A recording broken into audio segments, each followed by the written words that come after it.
Well, as the weekend comes to a close, it does not mean we have to end things here. So today we're going to have a very interesting review for all of you. So we have three of them. The first one is a very interesting collaboration between British promotion Progress Wrestling, US based promotion in Seattle, DEFY Wrestling, and of course Japanese promotion Pro Wrestling Noah. Basically, this one took place in Germany back on October 5th. But we do feature two title matches in the process. And then, of course, we will be doing for the first time ever. I never got the chance to do this. I've been meaning to do this one for a long, long time. German promotion Westside Xtreme Wrestling, or better known as wXw. This one features a very interesting event featuring all women only. It's called Femmes Fatales. This one features a four-woman tournament, so we're going to be going through all of it as well. And then, of course, we finish off with ChocoPro with their much latest event, with, of course, of number 401. So basically, it has all begun.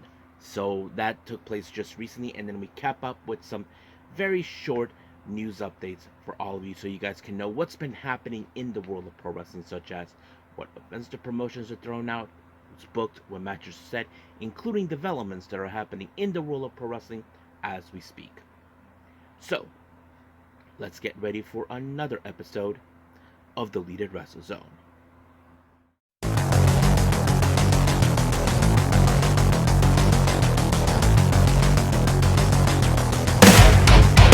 Are you ready? Get up, get up! Get up, get up! Get up, get up! Get up, get up! Get up, get up! Get up, get up! Hey everyone, welcome to the Deleted Wrestle Zone, all things that is pro wrestling with AEW, NXT, New Japan Pro Wrestling, TNA, the National Wrestling Alliance, various promotions, wrestlers, matches, and championships. I am your host, J-Rod here. So, if you are new to the channel, welcome. This is a channel where we do a lot of pro wrestling reviews from various promotions, not only here in the United States, but also in Japan, Mexico, Canada, Europe, the UK. Anywhere in the world pro wrestling is not as big, but it continues to grow. We also, of course, do discussion videos, talk about various topics such as the wrestlers themselves, the promotions, factions, storylines, whatever we want to talk about. We also, of course, do more news updates. If certain information was unable to be on this episode, I can either put it on the next episode or on a separate video by itself. We also, of course, do real-timing news updates to keep you guys on alert if something has happened in the world of pro wrestling that needs to be addressed ASAP. We also, of course, got the Unagi Sayaka watch and various other cool things as well. So if you like what you see, please subscribe to us or click on that subscribe button. You'll be getting a lot of daily reviews and other cool wrestling content as well. But if you like this episode, please give us a like on the like button or a nice comment in the description down below.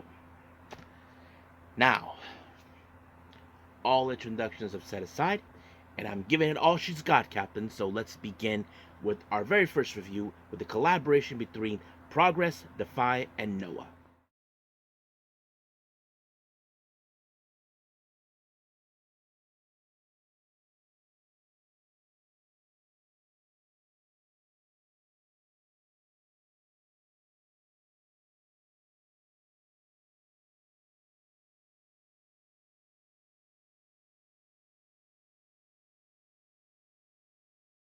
Okay, our very first review, this is a collaboration between three different promotions from three different continents.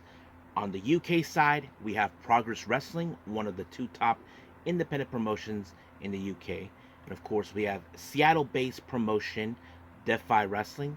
And then, of course, Japanese promotion, Pro Wrestling Noah. This event took place early this month on the 5th of October, but did not happen in either country, either in Japan or the UK or the US. It took place during in Germany.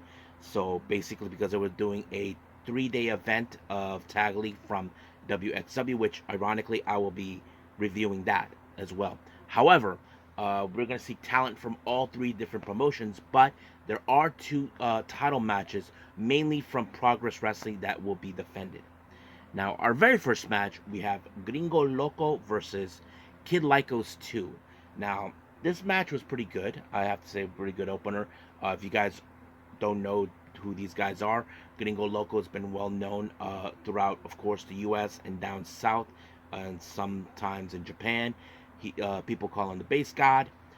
He's been wrestling against the top wrestlers, especially like luchadores, if you guys might add. And Kid Lycos, another high flyer you may have seen in the UK, very good too. But however, it was a pretty good match.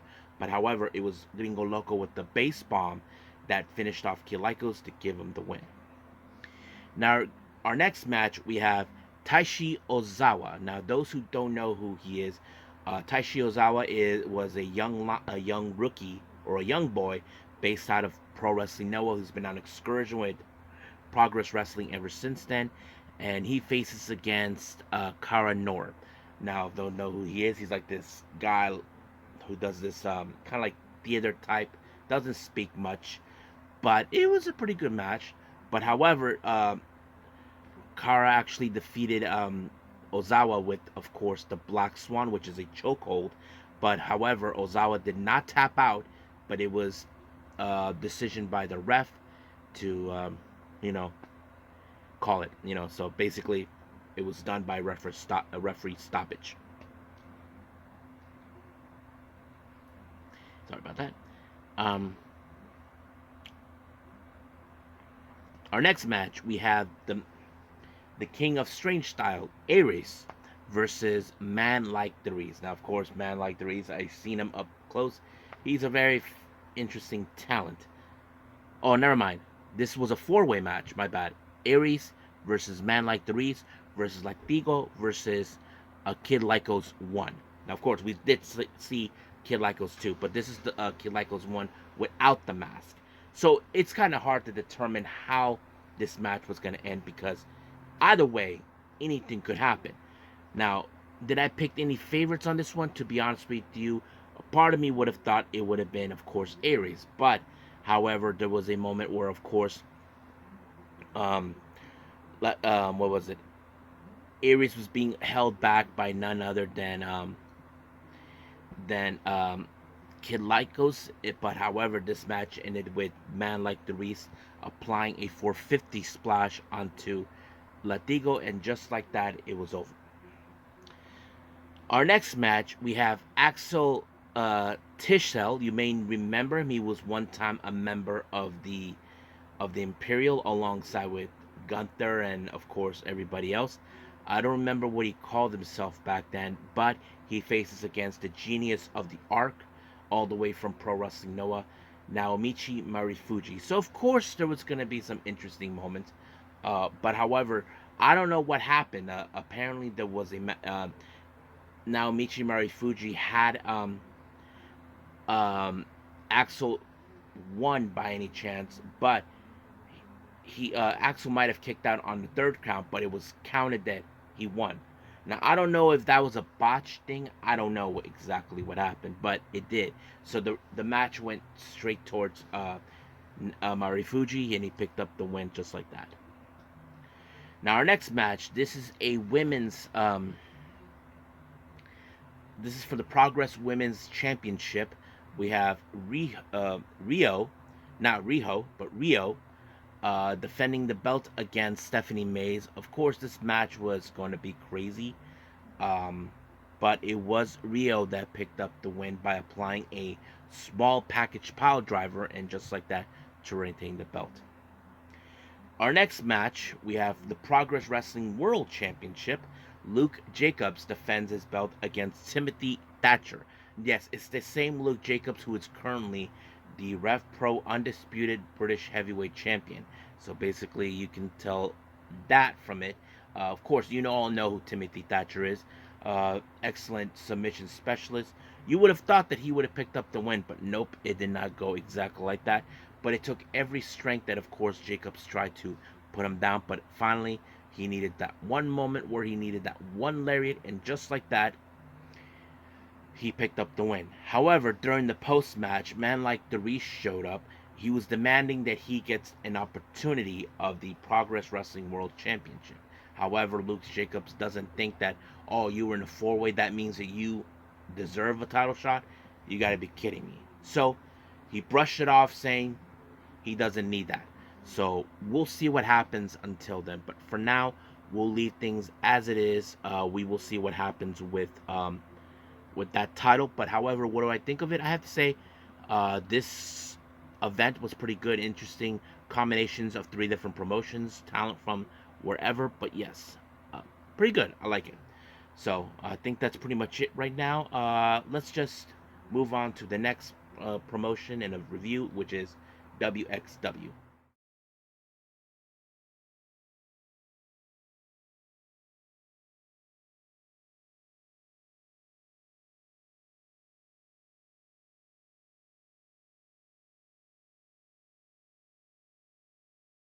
Okay, wXw Westside Xtreme Wrestling. Now, those who are not familiarized with this promotion, this is a German-based promotion.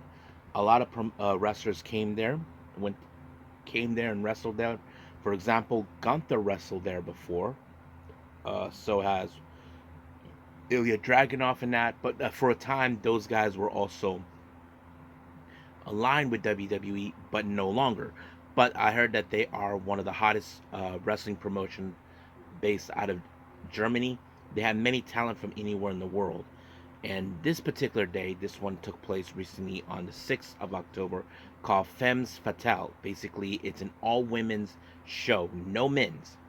But they do have a tournament called the Femmes Fatales tournament. It's only like four women competing in one day. So basically, there's that. There are no title matches in case anybody asks, but this is what we do have on this particular day. Let's start with the tournament, which is the semifinals. First match, we have Rio versus Anita Vaughn.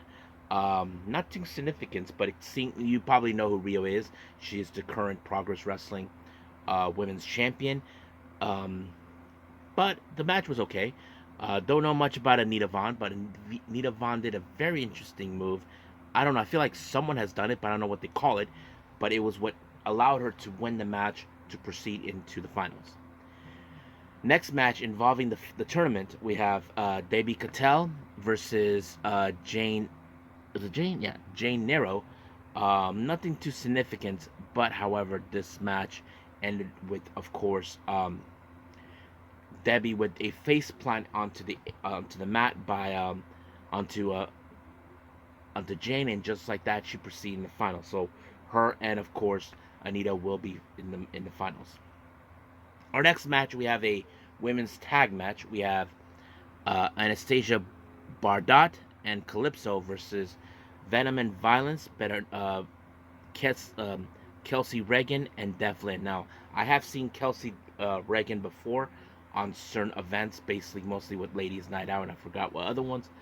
But however, this match went into, of course, in favor of Venom and Violence, and just like that, they win. Our next match, we have Tank versus Ava Everett. I have heard that name before. She was the former WXW Women's Champion. Um, it was a pretty good match, not to mention one of Ava Everett's lackeys got involved, tried to divert the intention from Tank away from the situation. But however, Tank tried to spear Ava, but she ended up on the corner side of the ring. But she was to apply the schoolboy onto her, and just like that, she won the match. Now, our next match is a no DQ match. We have Jessie J versus Stephanie Mays. Oh my god, this match, you can tell there was a lot of plunder used. Tables, ladders, kendo sticks, whatever they can get their hands on, they break each other and make themselves bleed. That was one of those matches I think many would probably enjoy. But however, it was Stephanie Mace that did a suplex through the chairs on the an avalanche suplex on the top to land on the chairs. Boom, just like that, they crashed. Stephanie Mace won. Next match, we have a four-way match. We have Diana Strong versus Reika versus Madison Marley versus Iva Kolaski. Don't know much about her, but however, the match was okay. But the way this match ended was great. I don't know if Madison Marley is a big fan of Chris Jericho. She applied the code breaker onto Kolaski, and just like that, she won. Next match we have uh, Baby Baby Allison versus someone from Japan. Many of you may know her. She's from 2AW. Ayame Sazamura. So basically, yeah, Ayame Sazamura, I didn't expect her to be there, but it was great. The match was good, but however, this match ended with Baby Allison applying the Mudo lock, and just like that, they won. Now, our main event is the finals of Femmes Fatales, Debbie Cattell and Anita Vaughn. Uh, this match was brutal because they're both determined to walk out as the winner for whatever because I'm sure that this match is gonna grant them a title match. I don't know, but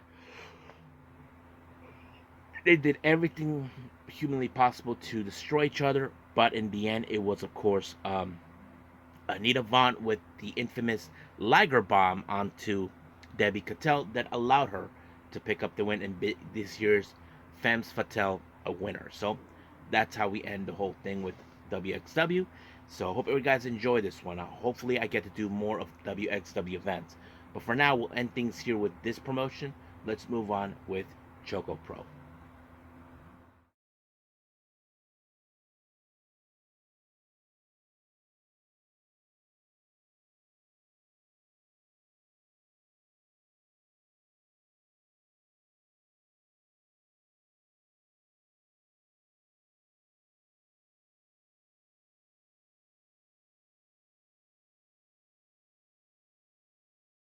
Okay, ChocoPro number 401. Of course, we had Mei Suruga doing the opening to give the lowdown to everybody. No Balinaki. I'm sure he's still dealing with his condition on his knee. But we'll see when he'll be back. But for however, uh, the event opened up with a 6-person tag match. Team number one, we have Hiro Iwata, Tokiko Kihara, and Masahiro Takanashi. They face against Shin Suzuki and our current Agent Dream Tag Champions, Chie Koishikawa and Sayaka Obihiro.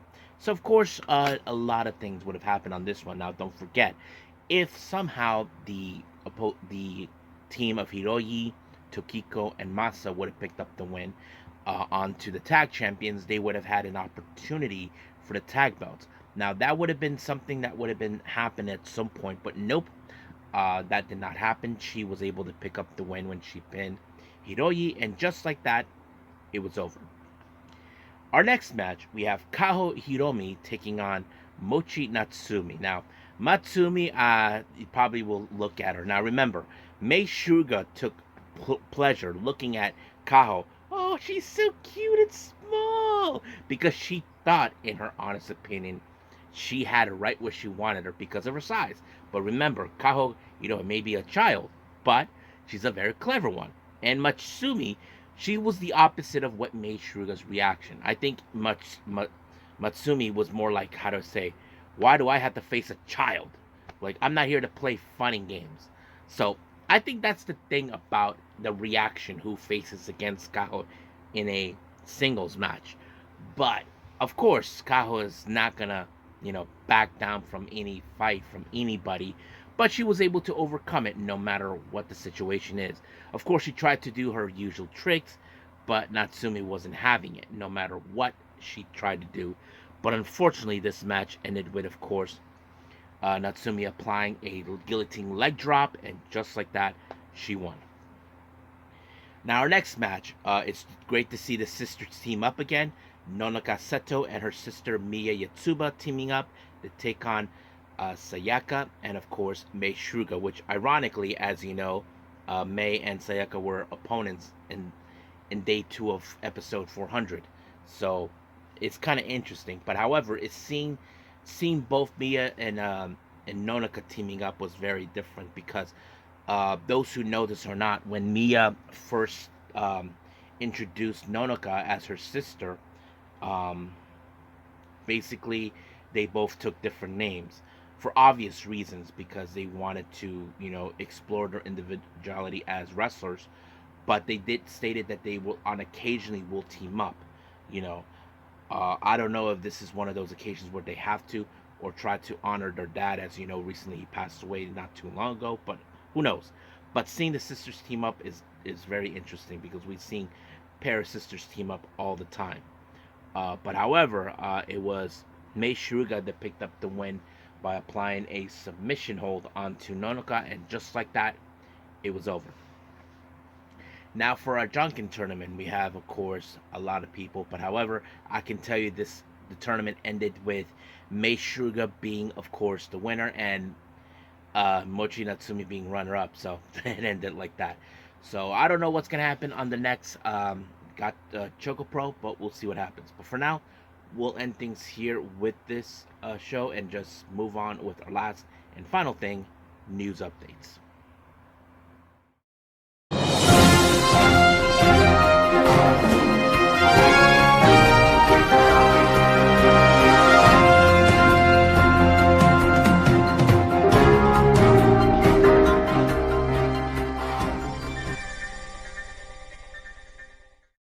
So welcome to our news updates. So let's begin with upcoming events from the promotions. We have 3 of them so far. Now, as you know, the Canadian promotion known as Maple Leaf Pro will have the Forge in Excellence. They just announced for night 1 of their event on the 19th of October. We have a 4-way tag match. Jet Setters, consistent of Kushida and Kevin Knight, will be teaming up once again. They will be facing against Rogue Squadron. One of them is involved, Rohit Raju, and I don't know who his tag partner is. Another team, we have El Reveso. He'll be teaming up with Aiden Prince. And in our 4th team, we have Brent Banks. He'll be teaming up with the most annoying person, Johnny Swinger. So we'll see what happens, because I'm sure he's going to think back of the 80s or something. I don't know. Many of you may know Tokyo Pro Wrestling and DDT will be coming here into the States, mostly in Seattle, to be partnering up with DEFY Wrestling. Well, Tokyo Pro Wrestling will have a solo show on the 9th of November in Seattle. It was announced that the Princess Tag Team titles, more consistently our champions, Maki Ito and Miyu Yamashita, will be facing against Fred Vixen and Nicole Matthews. And of course, our last update for the upcoming events: West Coast Pro for the only the strong survive, that will take place on the 10th of January in 2025. Miracle Generation will be participating. Now on to our developments in the world of pro wrestling. We have Lio Rush. As you may or may not have heard, Lio Rush is now all elite, so that means he will be full-time. So there was like an exclusive content on their social media that he's now full-time.